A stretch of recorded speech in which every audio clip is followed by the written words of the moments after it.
I'm Ellen Rock. I'm a fashion and textiles designer specialising in print and preserving traditional artisan craft in contemporary fashion. The three main areas that I've had to focus on over the last 3 years have been trademarking, registering design rights of prints, and clarification of who owns the design rights when you're creating content for a commercial project. I definitely see IP as an integral tool to my business and to the progression and protection of my business.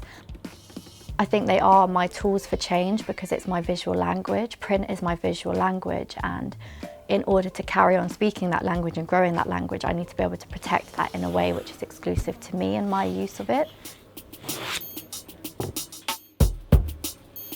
My advice to designers starting out and looking for a way to protect their pieces would be as much photo evidence as possible. What you really don't want to get into is an email war back and forward of file screenshots of when files were created and dated. You want like a really clear, really concise certificate of the picture of the design, the date of the design, and what the design's intent was. So that's something that's really helped me recently. I registered a product through the design rights, and there was another brand with a product that was similar to that.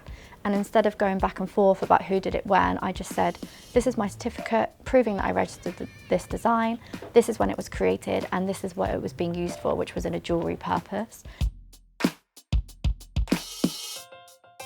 Part of my recent brand name change was to change my name to Ellen Rock because it was something which was more easily or accessibly trademarkable. So I trademarked the characters of my name, which is Ellen Rock, and I researched and gained legal advice on which classes and areas that name could be protected in, so such as clothing, accessories, textiles, and design services.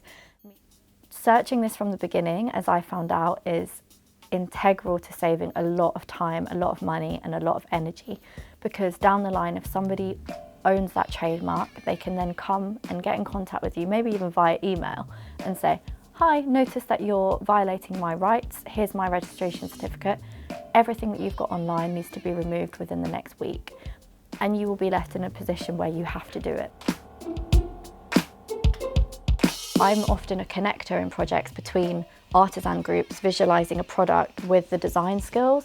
Collaboration is definitely at the heart of everything that I do. I think in order to make a sustainable change or like a progressive movement in fashion, that collaboration is key.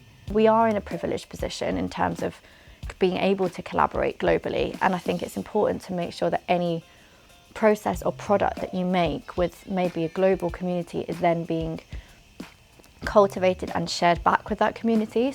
Cultural appropriation is where somebody is benefiting from a culture but isn't actually directing any of those profits or that recognition back to where the culture originated.